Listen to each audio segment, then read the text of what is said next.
দর্শক বন্ধুরা, ঢাকা বিশ্ববিদ্যালয় এলাকার কলাভবন এবং অপরাজেয় বাংলা ভাস্কর্য বাংলাদেশের রাজনৈতিক পটভূমিতে গুরুত্বপূর্ণ স্থাপনা। চলুন দর্শক, এক নজরে জেনে আসি অপরাজেয় বাংলা এবং কলাভবনের গুরুত্বপূর্ণ কিছু তথ্য। ঢাকা বিশ্ববিদ্যালয় রাজধানী ঢাকার শাহবাগে অবস্থিত দেশের একটি স্বায়ত্তশাসিত ও গবেষণাধর্মী বিশ্ববিদ্যালয়। 1921 সালে তদানীন্ত ব্রিটিশ ভারতে অক্সব্রিজ শিক্ষা ব্যবস্থা অনুসরণে এটি স্থাপিত হয়। কার্জন হল ও কলাভবন এই বিশ্ববিদ্যালয়ের ঐতিহাসিক ও অন্যতম প্রতীকী ভবন। ঢাকা বিশ্ববিদ্যালয়ের শিক্ষা কার্যক্রম শুরু হয় 1921 সালের 1 জুলাই। ঢাকা বিশ্ববিদ্যালয়ের সূচনা লগ্ন থেকেই অনেক বিখ্যাত প্রথিতযশা বৃত্তিধারী ও বিজ্ঞানীদের দ্বারা কঠোরভাবে মান নিয়ন্ত্রিত হওয়ার পরিপ্রেক্ষিতে এটি প্রাচ্যের অক্সফোর্ড নামে স্বীকৃতি পায়। ঢাকা বিশ্ববিদ্যালয়ের কলাভবনের সামনে যে ভাস্কর্যটি অবস্থিত তার নাম অপরাজেয় বাংলা। এই অপরাজেয় বাংলা ভাস্কর্যটি বাংলাদেশের স্বাধীনতা যুদ্ধ স্মরণে নিবেদিত একটি ভাস্কর্য, যা 3 জন মুক্তিযোদ্ধাকে চিত্রায়িত করেছে। ঢাকা বিশ্ববিদ্যালয় কলাভবনের সামনে অবস্থিত এই ভাস্কর্য এটি নির্মাণ করেন মুক্তিযোদ্ধা ভাস্কর সৈয়দ আবদুল্লাহ খালিদ।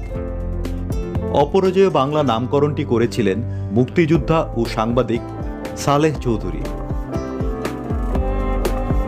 বাংলাদেশের স্বাধীনতা সংগ্রামে নারী পুরুষ নির্বিশেষে সর্বস্তরের মানুষ অংশগ্রহণ করে।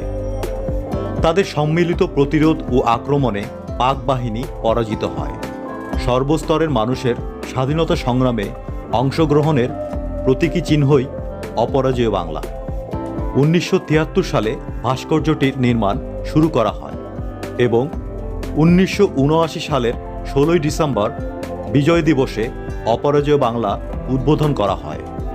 6 ফুট বেদির উপর নির্মিত এর উচ্চতা 12 ফুট, প্রস্থ 8 ফুট ও ব্যাস 6 ফুট। এই ভাস্কর্যটিতে বাংলাদেশের মুক্তিযুদ্ধে ছাত্র সমাজ সহ সমাজের বিভিন্ন শ্রেণীর মানুষের অংশগ্রহণের দৃশ্য তুলে ধরা হয়েছে। ঢাকা বিশ্ববিদ্যালয়ের কলাভবনের সামনের বেদিতে দাঁড়ানো 3 মুক্তিযোদ্ধার প্রতিচ্ছবি যেন অন্যায় ও বৈষম্য দূর করে দেশে সাম্য প্রতিষ্ঠার গান গাইছে। বাংলাদেশ সৃষ্টি থেকে আজ পর্যন্ত সকল আন্দোলনের এক অনন্য সাক্ষী হয়ে দাঁড়িয়ে আছে ঢাকা বিশ্ববিদ্যালয়ের এই কলাভবন।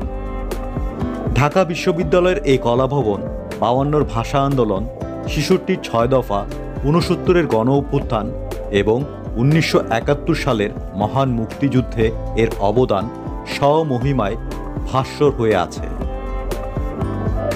টু দ্য ফোকাস ইউটিউব চ্যানেলের প্রতি পর্বেই আমরা ইতিহাস, ঐতিহ্য ও দর্শনীয় স্থানসহ বিভিন্ন ধরনের তথ্যচিত্র আপনাদের কাছে তুলে ধরার চেষ্টা করি।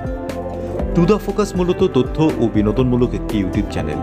নিত্য নতুন ভিডিও দেখতে টু দ্য ফোকাস ইউটিউব চ্যানেলটি এখনই সাবস্ক্রাইব করুন। এছাড়া লাইক, কমেন্ট ও শেয়ার করে আমাদের সাথেই থাকুন, কারণ আপনাদের লাইক, কমেন্ট ও শেয়ার আমাদেরকে নিত্য নতুন ভিডিও তৈরিতে অনেক বেশি অনুপ্রাণিত করে।